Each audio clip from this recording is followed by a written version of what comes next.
This is me running sa pinakaunang race na sinalihan ko sa buhay ko. Barefoot. Mapapatanong ka rin. What happens, Bart? Why are you running like that? Vampires, right? The marathon is one of the most brutal races ever created. With a distance of 42.195 kilometers, hindi lahat ng sumusubok ay nagiging successful. Ako ay isang beginner runner na may pangarap na makatapos ng isang marathon.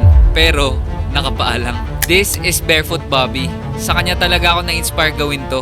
Di ba kasi para sa edad niya, di niya na dapat nagagawang makipagsabayan given na nakapaalang siya. That's when the inspiration came in me. Kung ako kaya ko ba to? This is the first episode of my brutal journey of finishing a marathon barefoot. The first step I need to do is apply to a race event. Inaya ako ng kaibigan kong si Steven sa event ni Alden called Takbo para sa Pelikulang Pilipino. 10 kilometers yung napili naming takbuhan. Ewan ko rin pero habang nagre-register, kinakabahan ako. Ayaw ko rin kasi biglain yung sarili ko. Gusto ko sana magkaroon ako ng constant progress sa marathon journey ko. Okay, nakapag-register na ako. My first 10K. Wala na talagang balikan to. Mangyari ko ano mangyari. Pray for me. This is my first ever race and to be honest, wala ako sa kondisyon. Kaya ako nga ginawa yung morning routine ni David Goggins. So I have a lot of work to do. The goal before the race is to train my endurance. So I set a training plan to run 5 kilometers every day before race day. Para naman ma-ensure na kayanin ng baga ko yung pagod. Alright guys, today is May 3. I got 8 days left for training. And ayun, meron akong 10 kilometer run na nakapa. The last 8 days of training, nag-invite ako ng subscribers to run with me. Solid yung meet-up, and the remaining days ako na mag-isa hanggang sa dumating na ang tinatakdang araw. Good morning guys. Today is race day. Time check, 3:39. Call time namin is 4 AM. And today's the day. Gagawin na natin talaga yung first episode, 10 kilometers. I don't know what to say or think about, pero naniniwala ako na mind over matter lang to. Gagamitin ko lahat ng training na ginawa ko para dito sa araw na to. Let's go. Mind over matter, mind over matter. As you can see, your boy's part is pretty locked in. A problema nga lang, late na ata ako makakarating. What's up guys? So kakarating ko lang dito sa parking lot. Nahirapan ako sa pagpa-parking. Grabe, first legit run ko tapos malilate ako. Man. Oo na yan, pucha. Pwede na yan, gagi. Alis na tayo. Kailangan ko na umalis kasi GG na ako. Sobrang late na ako. Kita nyo? Ready na ako. Pero baka late na ako. Upon arrival, ang dami na nakapalibot na runners. Nagtanong ako agad kung nasaan yung 10k kilometer group at nalaman ko na nagsimula na pala silang tumakbo. Ako na lang yung naiwan. Tumakbo na yung 10k. Naiwan na ako mag-isa dito. Nakakatawa, di ba? Ako rin natatawa talaga. Gusto ko lang mag-shoutout kay ate na sinabihan ako kung nasaan yung lagayan ng gamit. Kung hindi siguro dahil sa kanya, sumabay na ako sa ibang grupo. Oo, ako nga yun eh. Nalit na nga ako. Ako pa yung kakaiba talaga dito eh, no? Let's go, baby! Ito na, kagi. Late na ako, nakapa ako. The race has officially started for me.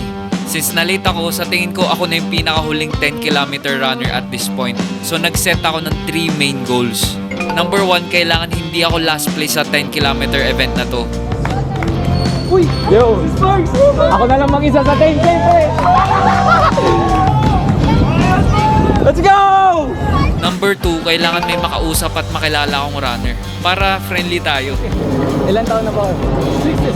67. At ang pinaka-importante sa lahat, regardless sa hirap ng gagawin ko, dapat enjoy lang tayo. Ano ba?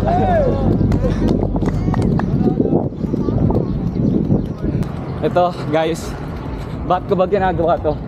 Ba't ko ba naisip gawin? Gusto ko lang ma-prove sa sarili ko na kaya ko yung maging consistent, kaya ko maging healthy, at kaya ko i-dedicate yung sarili ko for the better. Ano kaya mangyayari sa paa ko mamaya? Nagsimula ang takbo ko sa tahimik na paligid. Nag-focus talaga ako kasi alam kong hindi biro ang 10 kilometers. May posibilidad pa rin hindi ko matapos to kahit na nag-training na ako.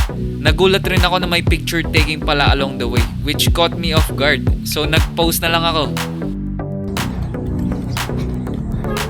Wow, ang ganda dito. Pero may kanal. The first thing to check on the list is dapat hindi ako last place. So kailangan may maabutan ako kahit isa para sure na wala ako doon. May naabutan ako magjowa sa daan na naka-uniform. I don't know kung 10 kilometers rin sila, pero I think gusto lang talaga nila mag-selfie sa sunrise. Idol, ba't nakapaka na idol? Malupit ako eh.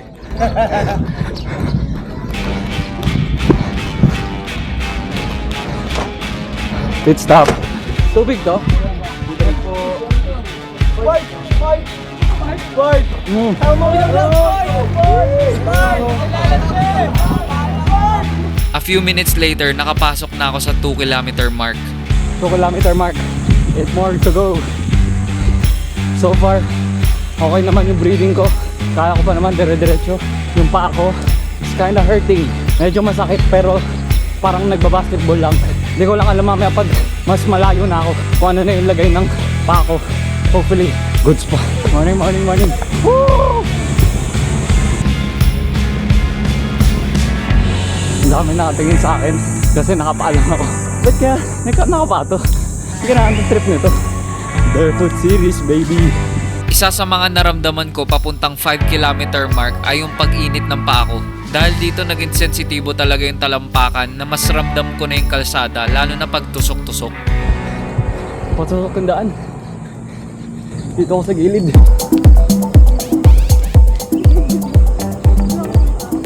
Ito na yung part na makakahabol na ako. As of the moment, andito na ako sa may Star City banda at pansin ko nasa buntot na ako ng mga 10 kilometer runners. This is a good sign. Ibig sabihin I'm doing good progress kahit na nakapaalang ako. Nasa Star City ako. Pucha. Sapatos na nakalimutan! Nakalimutan ko isa. Nakalimutan ko isa patos. Good reason. Pansin ko rin na kakaiba talaga na nakapaalang ako kaya ang daming napapalingon na lang. Somehow natutuwa nga ako kasi alam kong mahirap tong ginagawa ko kaya sila napapatingin. More reason to finish the 10 kilometers. Okay. So far, goods pa naman. Namamaltos na kaya pa ako konti. Pero, feel ko kaya naman. Kaya pa to. Sasagad. As of the moment, I'm approaching the 5 kilometer pit stop. Pansin ko na marami nang naglalakad at this point, so I took my chance to move forward. Pero nung pabalik na ako, dito na ako nakakaramdam ng seryosong paltos. Masakit na talaga ngayon. Parang yung balat ko. Parang namamaltos na talaga. Kita nyo naman sa takbo ko na bumagal na at hindi na tulad nung simula. Nasa may Star City na ulit ako. Pabalik na. Yung daanan dito, patusok-tusok. Itong daanan sa Star City na ata yung pinaka-worst nightmare ko. Dito na ako pinaltos, dito pa yung matinik na daan. So nag-isip ako ng diskarte na maglakad sa gitna ng linya para mabawasan yung pagtapa ko sa mga bato ng aspalto. Sa side ako. Ang sakit sa paa. Pucha. Kailangan ko mag-side. Sakit ng paa dun. Kailangan ko dumiskarte. Gilid. Aray, puta. Aray. A few minutes later, your boy's parts started to hurt so much na kinailangan ko na talagang umupo. Para na rin magpahinga at lumamig yung talampakan ko. So ayun, umupo muna ako. Yung sa paa ko. Para mabigyan kayo ng update. Ito. Medyo hindi wala nang maramdaman sa paa ko. Tapos ito pinapaltos na. Ayan, basa na siya. Kasi ito namumula. Ayan, paltos na. Pero meron pa akong 4 km. So wala. Kakayanin natin to guys. Tatapusin natin to. Ito na yung start ng challenge eh. Let's go. Okay na yung ano, semento. Hindi na masakit sa paa. Kanina sobrang tusok eh. 4 kilometers left. At this point of the race na sumasakit na yung paa ko, nag-start na ang totoong challenge. For me, it's not only the endurance but also how determined I am to finish the race barefoot. Push! Push! Ayan, naka-30 na! Yes sir, airport na. Yes sir! Upon arriving the 7-kilometer mark, napaisip talaga ako kung maglalakad na lang ako, to be honest. Pero bigla akong may nakasalubong. Morning po. Ay, okay. Ano, ilang taon na po kayo? 53. Grabe po, no? This is Sir Vic. He is the first guy na na-meet ko dito sa race. One thing for sure ang nag-attract sa akin papunta sa kanya is the fact na ang active pa rin niya despite sa age niya. May tips ba kayo sa mga kaedaran nyo? About sa running? Mas maganda yung nag-exercise kasi di ba kadalasan yung mga ganong edad yung mga maintenance high blood. Opo. Eh ako, Sport. awa ng Diyos. Wala akong sakit, wala akong maintenance. Normal lahat, Ayos. awa ng Diyos. Mas naano mo pa ako. Ako may maintenance ako eh. Ako wala. Mas natalo mo pa ako. Ilan taon ko na? 27 pa lang. Pero Kaitan po panganay ko. lakas ko. Lakas niya pala. Ano po pangalan niyo? Vic. Vic. De Leon. Sir Vic, salamat po sa pagbahagi. Kasi Sige pa. Despite of me hurting, I was actually at peace talking to Sir Vic. Naboost lalo yung confidence ko at na-inspire ako lalo tapusin tong race. Actually, meron pa nga akong nakausap eh. Mag-asawa silang doctors. Okay lang po ba matanong kayo kung ano po yung nagpo-push sa inyo? Motivation. Oo. Ito ang passion namin to eh. Oo. Kahit mga doktor na kami, talaga kailangan. Doktor na po kayo. I see. Since 2010. Ako, content creator po. Nice to meet you. Spartacus. Mark. Spartacus po. Spartacus? Yes. Oy! Ay, ano mo ako? Follower mo ako? Talaga ba?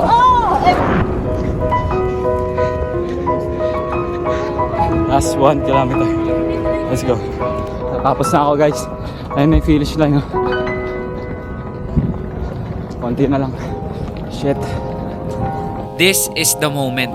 Meters away from the finish line, dito na pumasok lahat ng training na ginawa ko for the past weeks. And this was the moment for me. Yung paglagpas ko sa finish line, that was the moment. Gagi 10K. Let's go!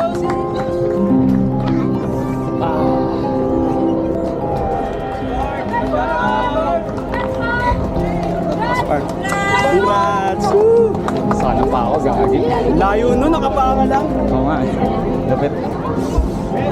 At the end, masaya ako na natapos ko yung 10 kilometers. Alam kong malayo pa ako sa aking lakbay patungong marathon, pero this is a good start.